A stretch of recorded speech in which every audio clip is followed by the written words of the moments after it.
ప్రకాశం జిల్లా కందుకూరులో పొగాకు పంటకు గిట్టుబాటు ధర కల్పించాలని డిమాండ్ చేస్తూ రైతులు పెద్ద ఎత్తున నిరసనకు దిగారు. కందుకూరు వైఎస్సార్సీపీ ఇన్ఛార్జ్ బుర్రా మధుసూదన్ యాదవ్ ఆధ్వర్యంలో రైతులు పొగాకు బేళ్లకు నిప్పు అంటించి తమ ఆవేదనను తెలియజేశారు. ప్రభుత్వం పొగాకుకు మద్దతు ధర ప్రకటించకపోవడంతో రైతులు తీవ్రంగా నష్టపోతున్నారని వైసీపీ నాయకులు ఆరోపించారు. క్వింటా పొగాకుకు పెట్టుబడి ఖర్చు కూడా రావడం లేదని, దళారుల చేతిలో రైతులు దోపిడీకి గురవుతున్నారని వారు మండిపడ్డారు. ఈ నేపథ్యంలో కందుకూరులో వైసీపీ నేతల ఆధ్వర్యంలో రైతులు రోడ్డెక్కారు. పొగాకు బేళ్లను రోడ్డుపై వేసి నిప్పు పెట్టారు. ప్రభుత్వానికి వ్యతిరేకంగా నినాదాలు చేశారు. క్వింటాకు గిట్టుబాటు ధర ప్రకటించి పొగాకు బోర్డు ద్వారా కొనుగోలు చేయాలని డిమాండ్ చేశారు.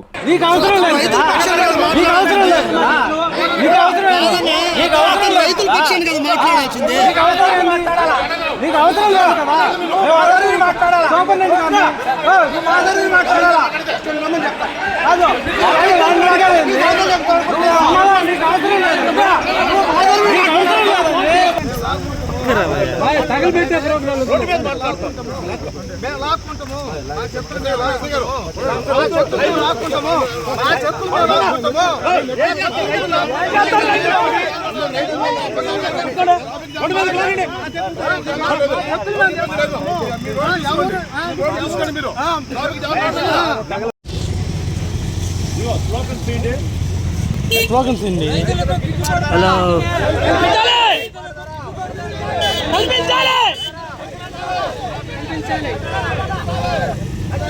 వైఎస్ఆర్ కాంగ్రెస్ అధ్యక్షులు పార్టీ ముఖ్యమంత్రులు వైఎస్ జగన్మోహన్ రెడ్డి ఆదేశాల మేరకు ఈరోజు కోర్టు రైతుల పక్షపాతన రైతుల పక్షాన్ని నిలబడి వాళ్ళకి గిట్టుబాటు ధర రావాలని చెప్పి ఈరోజు మేము రావడం జరిగింది.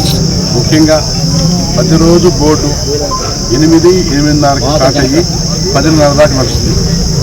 ఈరోజు వైఎస్ఆర్ కాంగ్రెస్ పార్టీ నాయకులు రైతులందరూ కూడా వాళ్ళకి గిట్టుబాటు ధర కల్పించాలని చెప్పి మాట్లాడదామని వస్తే 7 గంటలకే స్టార్ట్ చేసి 7:45, 8 గంటల లోపు బోర్డు క్లోజ్ చేశారు.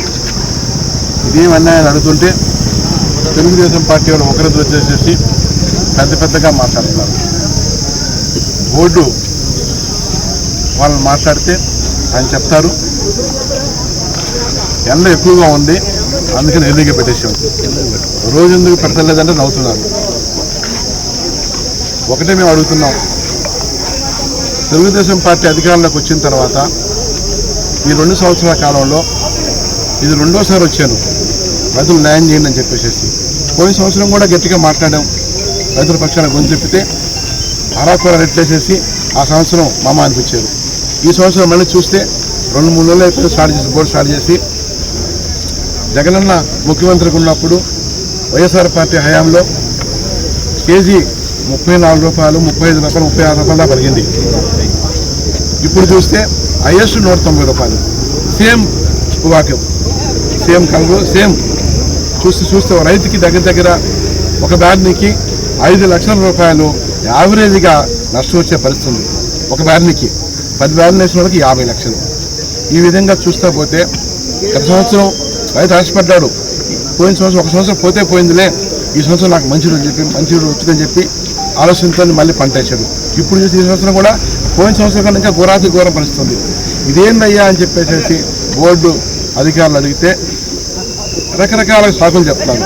ఏది కర్ణాటకలో ఇంకా ఉంది, అది అయిపోయిన తర్వాత ఏమన్నా ఆలోచన చేస్తాను ఇక్కడ అని చెప్పి ఇంకో అడుగు ముందుకొచ్చి ఇంకేం చెప్తా అంటే వారు జరిగింది దానివల్ల ఎఫెక్ట్ చేయమని చెప్తున్నారు.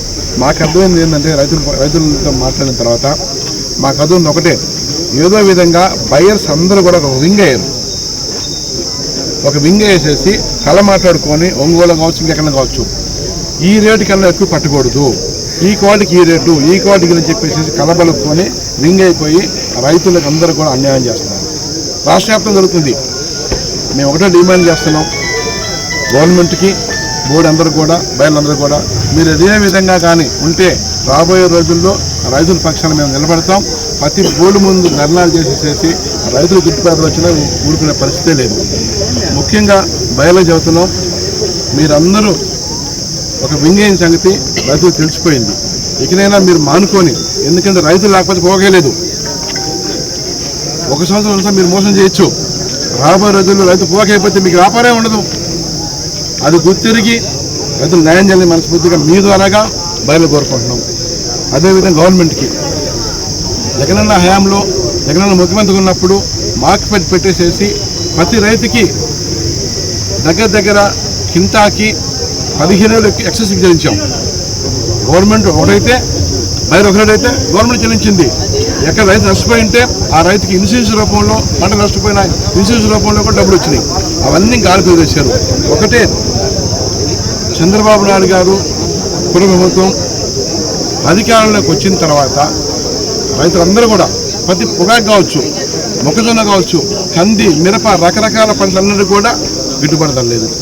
రాష్ట్ర వ్యాప్తంగా రైతులందరూ కూడా ఏం చేయాలో దిక్కుతో స్థితిలో ఉరేసుకునే పరిస్థితి ఆపరించింది. ఈరోజు చంద్రబాబు ముఖ్యమంత్రి అంతా అయిన తర్వాత ఒకటి మేము డిమాండ్ చేస్తున్నాం. మొక్కజొన్న కావచ్చు, పొగాకు కావచ్చు, వరి కావచ్చు, రకరకాల పంటలు అన్ని పంటలు కూడా ఏ పంటకి ఇన్సూరెన్స్ లేదు. నష్టపోయిన రైతులందరూ కూడా ఎక్కడ ఇన్సూరెన్స్ లేదు. వాళ్ళందరినీ గాలికి వదిలేసేసి చంద్రబాబు నాయుడు గారు, వాళ్ళ బాబు లోకేష్ బాబు గారు, వాళ్ళ ఎమ్మెల్యేలు, వాళ్ళ కార్యకర్తలు ఇప్పుడే బోర్డులో ఒక రిచిపోయి మాట్లాడుతున్నారు. మీ అంత చూస్తాం, మీ ఇష్టం చేసుకుని చెప్పి రైతులను తిరగబడితే వాడిని తుక్కు కొట్టేవాళ్ళు ఇప్పుడు నేనే ఆపాను. మేము వచ్చింది ఎందుకు? రైతులు న్యాయం చేద్దామని చెప్పి గిట్టుబాటు ధర కల్పించిన బాబు చేస్తున్నాం. వాళ్ళ చెంచాలు ఇక్కడ ఉండేసేసి ఇష్టం మాట్లాడుతున్నారు. వాళ్ళు ఒక్కటి నేను గట్టిగా తలూపితే పీస్ఫుల్ చేసేవాళ్ళు నేనే ఆపాను. కడుపండి మేము వచ్చి బాబు న్యాయం చేయాలి అని చెప్పి అడుగుతుంటే మీరు ఇష్టం మాట్లాడుతున్నారు. ఇదంతా అధికారం హాము. మమ్మల్ని ఏం చేయలేరు. మేము ఆడిందే ఆట, మేము పాడిందే పాట. ఏమనంటే పోలీసులు పిలిపించేసేసి లోపలేసి కుట్టిస్తాము. భయభ్రాంతులు గురించి రైతులు కూడా మా ముందే ఆ విధంగా మాట్లాడుతున్నారంటే మీరు వెళ్ళినప్పుడు రైతు పరిస్థితి ఇక్కడ బోర్డులో ఎప్పుడైనా కానీ ఈ అధికారం ఉన్న వాళ్ళు, ఈ పార్టీ నాయకులు కావచ్చు, ఎమ్మెల్యే కావచ్చు, మినిస్టర్లు కావచ్చు, మీకు అందరూ తెలుసు. ఈ ప్రాంతంలో ఉన్న ఎమ్మెల్యేలు, మినిస్టర్లు అందరూ రైతు పిల్లలే. వాళ్ళందరూ తెలుసు. వాళ్ళందరూ రైతుల పక్షాన్ని నిలబడి వాళ్ళందరూ గిట్టుబాటు ధర చేపట్టిన మటుకు ఇదే కందుకు నడిబొడ్డి మీద ఇదే బోర్డు ముందు ఆమోదం చేస్తాం. రైతులు న్యాయం జరిగిందాక. ముఖ్యంగా చంద్రబాబు మనం చేస్తున్నాం. అయ్యా 2 ఏళ్ళైంది నువ్వు ముఖ్యమంత్రి అయ్యి, మా పక్షాన్ని ఉన్న వాళ్ళే కాదు తెలుగుదేశం పార్టీ కూడా ఎక్కువ మంది పోగేశారు ఇక్కడ. అసలు వైసీపీకి అనుకోవచ్చు మమ్మల్ని చూసి. తెలుగుదేశం పార్టీ కూడా మేము పొద్దున్న ఫోన్లో రైతులతో మాట్లాడాం. అయ్యా మీ టౌన్ లేకుండా రండి, మేము కూడా మీకు సపోర్ట్ చేస్తాం. మాకు రేటు కావాలి, మేము నష్టపోకూడదు. మమ్మల్ని నమ్ముకున్న రైతు కుళ్ళు నష్టపోకూడదు. మాకు పార్టీలు లేవు. మేము ఈ పార్టీ వస్తే, మా పార్టీ వస్తే మాకేదో మేలు జరుగుతుంది. చంద్రబాబు నాయుడు మాకన్నా దండలేస్తాడు, మేమందరం బాగుంటామని చెప్పి ఓట్లేసి గెలిపించాము. ఇప్పుడు చూస్తే మేము పట్టించుకుని రాజులు లేడు. ఏం చేయాలి తెలియక మేము అన్నీ అల్లాడిపోతున్నాం. గుంటెపల్లి దండలేక అప్పులు తీసుకొచ్చాం, వడ్డీలు పెరిగిపోతున్నాయి. ఏం చేయాలి తెలియకున్నామని చెప్పేసి మమ్మల్ని కూడా ఆహ్వానించి రండి. మేము కూడా మీ పక్షాన్ని నిలబడి మనం అందరం కలిసి బోర్డు అధికారులతో మాట్లాడదాం, బయలుతో మాట్లాడదాం, గవర్నమెంట్ తెలియపడదాం అని చెప్పడం జరిగింది. ఈ స్థితిలో, ఈ పరిస్థితుల్లో కందుకూరు కాన్స్టిట్యున్సీ రైతులు ఉన్నారు. వాళ్ళందరూ న్యాయం చేయాలని చెప్పి మనస్ఫూర్తిగా మీ ద్వారాగా గవర్నమెంట్ పెట్టుకుంటున్నాం. Vishwasai JEE topper program NIT లేదా IITలో సీట్ సాధించడమే మీ లక్ష్యమైతే ఆ లక్ష్యాన్ని మీకు మరింత చేరువ చేస్తుంది Vishwasai JEE stars elite batch. The salient features: కేవలం 36 మంది విద్యార్థులు కలిగిన లిమిటెడ్ బ్యాచ్, మా అనుభవజ్ఞులైన ఉపాధ్యాయ బృందం, విశ్వసాయి యూనిక్ స్టడీ మెటీరియల్ మరియు మ్యాథ్స్, ఫిజిక్స్, కెమిస్ట్రీలలో 10,000కు పైగా ప్రాక్టీస్ ప్రాబ్లమ్స్ తో step by step salvation, quick problem solving, revision booklet. Viswasai వారి జేఈఈ స్టార్స్ ఎలైట్ బ్యాచ్ లో చేరండి. విశ్వసాయి అంటేనే తల్లిదండ్రుల నమ్మకం, విద్యార్థుల విజయం. Viswasai educational society, Nellore, Tirupati. Hi Nellore, please subscribe to N3 TV.